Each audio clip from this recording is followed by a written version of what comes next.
मेरे सज्जनों, बेलियो ते बजुर्गो, मैं हाँ लोक दास्ताना दा लखारी नज़ीर सुल्तानी ते तुसीं वेख रहे हो GS स्टूडियो। मेरे सज्जनों, GS स्टूडियो पेश करदा है दास्तान बदकिस्मत लकड़हारा। इस दास्तान दी फरमाइश करदे ने कबीर वाले तो हाजी मुहम्मद रमज़ान साओ, अमान सलाले तो अख्तर पहौड़, तलहाल पट्टी चौधरी मुहम्मद शरीफ, लाला मूसा खोड़ियां तो चौधरी जफर इकबाल, काले वाला चीमा तो जकाउल्ला चीमा, पिंड कलेर तो कालू कलेर, शफकत कलेर ते मुश्ताक पटवारी, चढ़दे पंजाब तो बिट्टू लहरी, चढ़दे पंजाब तो दर्शन लाल, जोबनप्रीत सिंह, होशियारपुर इंडिया तो कमलजीत, गुरदीप सिंह, जोबनप्रीत सिंह ते गुरप्रीत सिंह, राजू सिंह अबाला, इटली तो बाबा शाह सरकार, अमर विरक बतालिया, जफर बबली पट्टी, नार्वे तो तसव्वर हुसैन वड़ैच, स्पेन तो मुहम्मद नवाज गुजर, इंग्लैंड तो बलबीर सिंह कंवल, सियालकोट तो सरफराज अहमद जट, ਚੱਕ ਨੰਬਰ 103 6R ਤੋਂ ਇਸ਼ਤਿਆਕ ਕਾਦਰੀ, ਪਿੰਡ ਕੱਕੜ ਗਿੱਲ ਤੋਂ ਅਬਦੁਲ ਰਸ਼ੀਦ ਗਿੱਲ, ਸਪੇਨ ਤੋਂ ਚੌਧਰੀ ਨਵਾਜ਼ ਗੁੱਜਰ, ਦੁਬਈ ਤੋਂ ਨੂਰ ਹੁਸੈਨ ਸ਼ਾਹੀਨ, ਬਹਿਰੀਨ ਤੋਂ ਆਦਲ ਚੌਧਰੀ, ਰਸੂਲਪੁਰ ਜੱਟਾਂ ਤੋਂ ਤਾਰਕ ਮਹਿਮੂਦ ਜੱਟ ਤੇ ਬਾਬਾ ਅਸਲਮ ਰਹਿਮਾਨੀ, ਜੰਡਿਆਲਾ ਸ਼ੇਰ ਖਾਂ ਤੋਂ ਤਾਰਕ ਮਹਿਮੂਦ ਖਾਨ, ਸ਼ੇਖੂਪੁਰਾ ਤੋਂ ਬਾਬਾ ਬੂਟਾ ਰਹਿਮਾਨੀ। ਮੇਰੇ ਸੱਜਣੋਂ, ਤੇ ਹੁਣ ਆਉਂਦੇ ਆ ਅਸੀਂ ਆਪਣੀ ਅੱਜ ਦੀ ਦਾਸਤਾਨ ਵੱਲੇ। ਕਿਸੇ ਜ਼ਮਾਨੇ ਵਿੱਚ ਇੱਕ ਬਾਦਸ਼ਾਹ ਹਕੂਮਤ ਕਰਦਾ ਸੀ। ਉਹਦਾ ਇੱਕੋ ਇੱਕ ਪੁੱਤਰ ਸੀ। ਜਿਵੇਂ ਬਾਦਸ਼ਾਹ ਆਦਲ ਤੇ ਨੇਕ ਦਿਲ ਸੀ, ਕਹਿੰਦੇ ਨੇ ਬੋੜ ਦੀ ਥਾਂ ਤੇ ਬੋੜ ਹੀ ਉਗਦਾ ਏ, ਇੰਜ ਹੀ ਸ਼ਹਿਜ਼ਾਦਾ ਵੀ ਰਹਿਮ ਦਿਲ ਤੇ ਨੇਕ ਸੀ। ਉਹ ਕਦੀ ਵੀ ਆਪਣੇ ਸ਼ਹਿਜ਼ਾਦੇ ਹੋਣ ਦਾ ਗਰੂਰ ਨਾ ਕਰਦਾ, ਜ਼ਿਆਦਾਤਰ ਸਾਦਾ ਲਿਬਾਸ ਵਿੱਚ ਰਹਿੰਦਾ, ਜਾਨਵਰਾਂ ਦਾ ਸ਼ਿਕਾਰ ਕਰਨ ਦੀ ਬਜਾਏ ਉਹਨਾਂ ਨੂੰ ਜੰਗਲ ਵਿੱਚ ਜਾ ਕੇ ਦਾਣਾ ਪਾਣੀ ਤੇ ਚਾਰਾ ਖਵਾਉਂਦਾ ਤੇ ਖੁਦਾ ਦੀ ਮਖਲੂਕ ਨਾਲ ਪਿਆਰ ਕਰਕੇ ਖੁਸ਼ ਹੁੰਦਾ। ਜੰਗਲ ਦੇ ਜਾਨਵਰ ਵੀ ਉਹਦੇ ਕੋਲ ਆ ਕੇ ਬਹਿ ਜਾਂਦੇ। ਇੱਕ ਦਿਨ ਇੱਕ ਲੱਕੜਹਾਰਾ ਆਪਣੇ ਖੋਤੇ ਤੇ ਲੱਕੜੀਆਂ ਲੱਦ ਕੇ ਲੈ ਜਾ ਰਿਹਾ ਸੀ, ਨਾਲੇ ਆਪਣੀ ਕਿਸਮਤ ਨਾਲ ਗਿਲੇ ਸ਼ਿਕਵੇ ਕਰਦਾ ਜਾ ਰਿਹਾ ਸੀ। ਸ਼ਹਿਜ਼ਾਦਾ ਉਹਨੂੰ ਕਈ ਦਿਨ ਲੱਕੜੀਆਂ ਲੈ ਜਾਂਦੇ ਤੇ ਨਾਲੇ ਆਪਣੀ ਕਿਸਮਤ ਨਾਲ ਗਿਲੇ ਸ਼ਿਕਵੇ ਕਰਦੇ ਨੂੰ ਵੇਖਦਾ ਰਿਹਾ। ਇੱਕ ਦਿਨ ਸ਼ਹਿਜ਼ਾਦੇ ਨੇ ਉਹਨੂੰ ਰੋਕ ਲਿਆ ਤੇ ਪੁੱਛਿਆ, ਬਾਬਾ ਜੀ, ਮੈਂ ਤੁਹਾਨੂੰ ਹਰ ਰੋਜ਼ ਕਿਸਮਤ ਨਾਲ ਸ਼ਿਕਵੇ ਕਰਦੇ ਨੂੰ ਵੇਖਣਾ ਵਾਂ, ਆਖਰ ਇੰਜ ਦਾ ਕੀ ਹੋਇਆ ਹੈ ਭਈ ਤੇਰੀ ਕਿਸਮਤ ਤੇਰੇ ਨਾਲ ਨਾਰਾਜ਼ ਹੋ ਗਈ? ਲੱਕੜਹਾਰਾ ਕੀ ਕਹਿੰਦਾ ਹੈ? ਸਾਦਕ ਪੱਟੀ ਪੇਸ਼ ਕਰਦਾ ਹੈ। ਲਾਲਾ ਜੀ ਰਿਕਾਰਡ ਕਰਦੇ ਨੇ ਤੇ ਲਿਖਦੇ ਨੇ ਸ਼ਾਇਰ ਨਜ਼ੀਰ ਸੁਲਤਾਨੀ।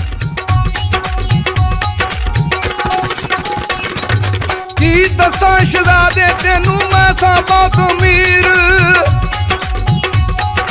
ਮੇਰੀ ਕਿਸਮਤ ਮੈਨੂੰ ਕੀਤਾ ਵੇਖ ਲੈ ਅੱਜ ਫਕੀਰ। ਮੇਰਾ ਇੱਕ ਪੁੱਤਰ ਜਿਹੜਾ ਬੜਾ ਸੀ ਉਹ ਮਗਰੂਰ, ਆਈ ਸਾਡੀ ਰਿਸ਼ਤੇਦਾਰ ਦੀ ਜਿਹੜੀ ਸੀ ਮਜਬੂਰ,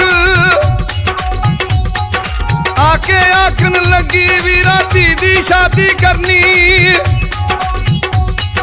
ਮੇਰੇ ਕੋਲ ਤੇ ਪੈਸਾ ਕੋਣੀ ਕਿਵੇਂ ਮੰਗ ਮੈਂ ਭਰਨੀ, ਮੈਨੂੰ ਥੋੜੇ ਪੈਸੇ ਦੇ ਦੇ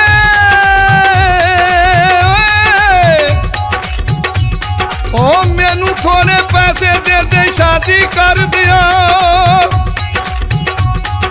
ਛੇਤੀ ਤੇਰੇ ਪੈਸੇ ਤੈਨੂੰ ਵਾਪਸ ਕਰ ਦਿਆਂ। ਮੇਰਾ ਪੁੱਤਰ ਆਖਣ ਲੱਗਾ ਜਾ ਚਲੀ ਜਾ ਮਾਈ,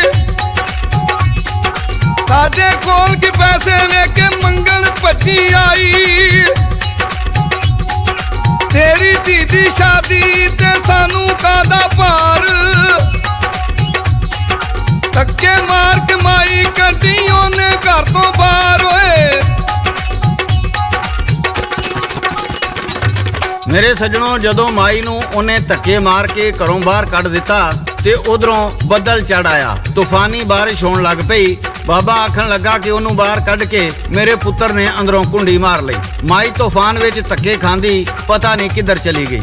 ਉਹ ਜਾਂਦੀ ਮੇਰੇ ਪੁੱਤਰ ਨੂੰ ਪਤਾ ਨਹੀਂ ਕਿਹੜੀ ਬਦਦੁਆ ਦੇ ਗਈ। ਮੇਰਾ ਪੁੱਤਰ ਐਸਾ ਬਿਮਾਰ ਹੋਇਆ, ਉਹਦੇ ਇਲਾਜ ਤੇ ਸਾਰਾ ਪੈਸਾ ਖਰਚ ਹੋ ਗਿਆ, ਪਰ ਉਹ ਫਿਰ ਵੀ ਠੀਕ ਨਹੀਂ ਹੋਇਆ। ਮੇਰੀ ਗਲਤੀ ਇਹ ਸੀ ਭਈ ਮੈਂ ਉਹਨੂੰ ਇੰਜ ਕਰਨ ਤੋਂ ਨਾ ਡਕਿਆ। ਮੈਂ ਮਾਈ ਕੋਲੋਂ ਮਾਫੀ ਮੰਗਣ ਉਹਦੇ ਘਰ ਵੀ ਗਿਆ, ਪਰ ਨਾ ਉੱਥੇ ਮਾਈ ਸੀ ਤੇ ਨਾ ਉਹਦੀ ਧੀ। ਫਿਰ ਕੀ ਹੋਇਆ? ਸਾਦਕ ਪੱਟੀ ਪੇਸ਼ ਕਰਦੇ ਨੇ। ਉਹ ਬੁੱਢਾ ਰੋਂਦਾ ਜਾਵੇ ਨਾਲੇ ਆਪਣੀ ਗੱਲ ਸੁਣਾਵੇ,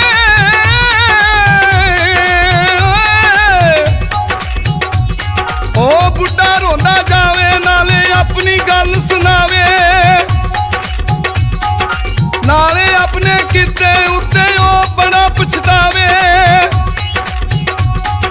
ਸ਼ਹਿਜ਼ਾਦੇ ਦੀ ਸ਼ਹਿਜ਼ਾਦੀ ਘੋੜਾ ਲੈ ਕੇ ਆਈ। ਸ਼ਹਿਜ਼ਾਦੇ ਨੇ ਉਹ ਬਾਬੇ ਦੀ ਸਾਰੀ ਗੱਲ ਸੁਣਾਈ। ਆਖਣ ਲੱਗੀ ਮੈਸੀ ਮੇਰੀ ਜਿੰਨੂੰ ਧੱਕੇ ਮਾਰੇ।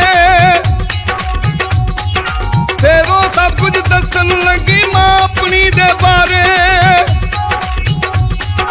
ਜਦੋਂ ਨਿਕਲੀ ਘਰ ਦੇ ਵਿੱਚੋਂ ਵਿੱਚ ਤੂਫਾਨ ਦੇ ਰੋਲਦੀ। ਮੀਂਹ ਹਨੇਰੀ ਚੱਕਣ ਦੇ ਵਿੱਚ ਰਾਹ ਕਰਦਾ ਭੁੱਲਦੀ। ਜਾਓ ਬੈਠੀ ਕਰਦੇ ਓਲੇ ਉਹ ਮਹਿਲ ਸੀ ਸ਼ਾਹੀ। ਕੀਤੀ ਯਾਰੋ ਹਰ ਪਾਸੇ ਬਾਰਿਸ਼ਾਂ ਤਬਾਈ। ਰੁਕਿਆ ਉਹ ਤੂਫਾਨ ਸੀ ਜਿਸ ਸਮੇਂ ਆਏ ਕੁਝ ਸਿਪਾਹੀ। ਚੁੱਕ ਕੇ ਲੈ ਗਏ ਮਹਿਲਾਂ ਅੰਦਰ ਮਾਈ ਬਚ ਨਾ ਪਾਈ। ਮੇਰੇ ਸੱਜਣੋ, ਜਦੋਂ ਮਾਈ ਨੂੰ ਸਿਪਾਹੀ ਬਾਦਸ਼ਾਹ ਦੇ ਕੋਲ ਲੈ ਗਏ, ਬਾਦਸ਼ਾਹ ਨੇ ਪੁੱਛਿਆ ਆਖਰ ਐਸਾ ਕੀ ਹੋਇਆ ਤੂੰ ਐਡੇ ਤੂਫਾਨ ਵਿੱਚ ਘਰੋਂ ਨਿਕਲ ਆਈ। ਮਾਈ ਤੂਫਾਨ ਦੀ ਫੰਡੀ ਹੋਈ ਸੀ ਜਿਹਦੇ ਕੋਲੋਂ ਬੋਲਿਆ ਵੀ ਨਹੀਂ ਸੀ ਜਾਂਦਾ। ਬੜੀ ਮੁਸ਼ਕਲ ਨਾਲ ਬੋਲੀ ਤੇ ਕਹਿਣ ਲੱਗੀ ਰੱਬ ਕਿਸੇ ਨੂੰ ਗਰੀਬ ਵੀ ਨਾ ਕਰੇ। ਜੇ ਗਰੀਬ ਕਰੇ ਤੇ ਫਿਰ ਧੀਆਂ ਨਾ ਦੇਵੇ। ਜੇ ਧੀਆਂ ਦੇਵੇ ਤੇ ਉਹਨਾਂ ਦੀ ਕਿਸਮਤ ਵੀ ਨਾਲ ਕੱਲੇ। ਇੰਨੀ ਗੱਲ ਕਰਕੇ ਮਾਈ ਚੁੱਪ ਹੋ ਗਈ। ਬਾਦਸ਼ਾਹ ਨੇ ਸਿਪਾਹੀਆਂ ਨੂੰ ਆਖਿਆ ਇਹਨੂੰ ਇਹਦੇ ਘਰ ਲੈ ਜਾਓ। ਸਿਪਾਹੀ ਉਹਨੂੰ ਘਰ ਛੱਡ ਆਉਂਦੇ ਨੇ ਤੇ ਫਿਰ ਕੀ ਹੁੰਦਾ ਹੈ, ਸਾਦਕ ਪੱਟੀ ਗਾ ਕੇ ਸੁਣਾ ਰਿਹਾ। ਜਦ ਸਿਪਾਹੀ ਲੈ ਕੇ ਤੁਰ ਪਏ ਮਾਈ ਘਰ ਵਿੱਚ ਆਈ।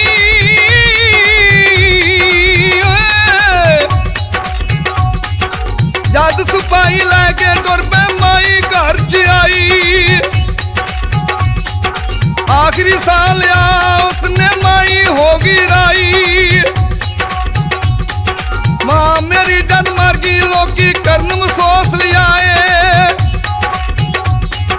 ਬਾਦਸ਼ਾਹ ਵੀ ਆਇਆ ਉਹਦੇ ਨਾਲੇ ਉਹ ਪਛਤਾਉਂਦਾ। ਕਾਤੋਂ ਇਹਨੂੰ ਕੱਲਿਆ ਘਰ ਨੂੰ ਸ਼ਿਫਾਖਾਨੇ ਲੈ ਜਾਂਦਾ। ਹੁੰਦੀ ਠੀਕ ਤੇ ਉੱਥੋਂ ਇਹਨੂੰ ਘਰ ਨੂੰ ਫੇਰ ਖਲਾਉਂਦਾ। ਖੈਰ ਹੋਇਆ ਜੋ ਰੱਬ ਦੀ ਮਰਜ਼ੀ ਇਹਦੀ ਉਮਰ ਸੀ ਇੰਨੀ। ਤੂੰ ਏ ਮੇਰੀ ਧੀ ਨੀ ਅੱਜ ਤੋਂ ਮੇਰੇ ਵੱਲ ਕੀ ਬੈਨੀ। ਬਾਦਸ਼ਾਹ ਮੈਨੂੰ ਲੈ ਆਇਆ।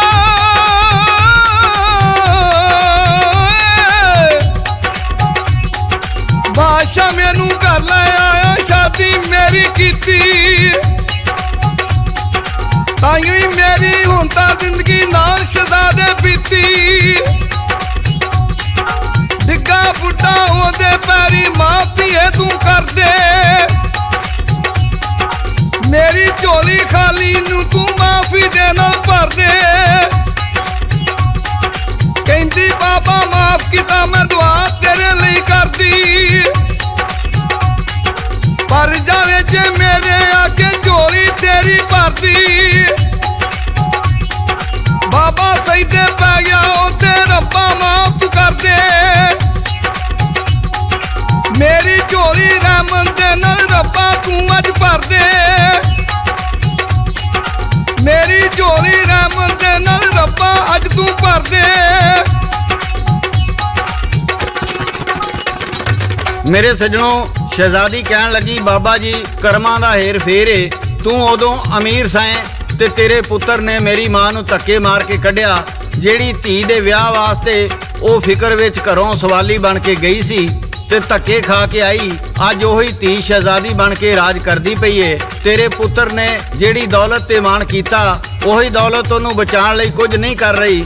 ਜਦੋਂ ਸ਼ਹਿਜ਼ਾਦੀ ਤੇ ਸ਼ਹਿਜ਼ਾਦੇ ਨੇ ਉਹਦੇ ਪੁੱਤਰ ਵਾਸਤੇ ਦੁਆ ਕੀਤੀ ਤੇ ਰੱਬ ਨੇ ਉਸ ਲੱਕੜਹਾਰੇ ਨੂੰ ਮਾਫ ਕਰ ਦਿੱਤਾ ਤੇ ਹੌਲੀ ਹੌਲੀ ਉਹਦਾ ਪੁੱਤਰ ਵੀ ਠੀਕ ਹੋ ਗਿਆ। ਮੇਰੇ ਸੱਜਣੋ, ਕਦੀ ਦੌਲਤ ਤੇ ਮਾਣ ਨਾ ਕਰੋ। ਇਹ ਕਿਸੇ ਕੋਲ ਨਹੀਂ ਰਹਿੰਦੀ। ਅੱਜ ਤੇਰੇ ਕੋਲ, ਕੱਲ ਮੇਰੇ ਕੋਲ। ਕਦੀ ਦੌਲਤ ਦੇ ਮਾਣ ਤੇ ਕਦੀ ਕਿਸੇ ਗਰੀਬ ਨੂੰ ਗਰੀਬ ਕਹਿ ਕੇ ਗਾਲ ਨਾ ਦਿਓ। ਉਹੀ ਰੱਬ ਤਖਤ ਤੇ ਬਿਠਾਉਣ ਵਾਲਾ ਏ। ਉਹੀ ਰੱਬ ਲਾ ਕੇ ਜੁੱਤੀਆਂ ਮਰਵਾਉਣ ਵਾਲਾ ਏ। ਹਰ ਵੇਲੇ ਉਹਦਾ ਫਜ਼ਲ ਮੰਗੋ ਤੇ ਜਿਨ੍ਹਾਂ ਕੋਲ ਨਹੀਂ ਉਹਨਾਂ ਦੀ ਮਦਦ ਕਰੋ। ਇਹੋ ਕੁਝ ਦੁਨੀਆ ਤੇ ਕੰਮ ਆਉਣਾ ਹੈ ਤੇ ਇਹੋ ਕੁਝ ਹੀ ਆਖਰਤ ਵਿੱਚ ਕੰਮ ਆਉਣਾ ਹੈ। ਮੇਰੇ ਸੱਜਣੋ, ਇਹ ਸੀ ਸਾਡੀ ਅੱਜ ਦੀ ਦਾਸਤਾਨ। ਮੇਰੇ ਸੱਜਣੋ, ਅਗਰ ਕੋਈ ਤੁਸੀਂ ਦਾਸਤਾਨ ਦੇ ਬਾਰੇ ਜਾਣਦੇ ਹੋ, ਕੋਈ ਕਹਾਣੀ ਦੇ ਬਾਰੇ ਜਾਣਦੇ ਹੋ, ਜਾਂ ਕੋਈ ਆਪਣੇ ਵਡੇਰਿਆਂ ਕੋਲੋਂ ਸੁਣੀ ਹੋਈ ਬਾਤ ਦੇ ਬਾਰੇ ਜਾਣਦੇ ਹੋ, ਤੇ ਉਹ ਤੁਸੀਂ ਸਾਨੂੰ ਘੱਲੋ। ਅਸੀਂ ਤੁਹਾਡੇ ਨਾਂ ਨਾਲ ਉਹਨੂੰ ਰਿਕਾਰਡ ਕਰਾਂਗੇ। ਇਹਦੇ ਨਾਲ ਹੀ GS ਸਟੂਡੀਓ ਵੱਲੋਂ ਸ਼ਾਇਰ ਨਜ਼ੀਰ ਸੁਲਤਾਨੀ, ਰਿਕਾਰਡਿਸਟ ਲਾਲਾ ਜੀ ਤੇ ਲੋਕ ਦਾਸਤਾਨਾਂ ਦੇ ਬਾਦਸ਼ਾਹ ਸਾਦਕ ਭੱਟੀ ਬਾਗ ਮੋੜ ਵਾਲੇ ਨੂੰ ਇਜਾਜ਼ਤ ਦਿਓ। ਅਸੀਂ ਫੇਰ ਕਿਸੇ ਨਵੀਂ ਦਾਸਤਾਨ ਨਾਲ ਦੁਬਾਰਾ ਹਾਜ਼ਰ ਹੋਵਾਂਗੇ ਤੇ ਇਹਦੇ ਨਾਲ ਹੀ GS ਸਟੂਡੀਓ ਵੱਲੋਂ ਇਜਾਜ਼ਤ ਦਿਓ। ਅੱਲਾ ਬੇਲੀ, ਰੱਬ ਰਾਖਾ, ਰੱਬ ਰਾਖਾ, ਰੱਬ ਰਾਖਾ।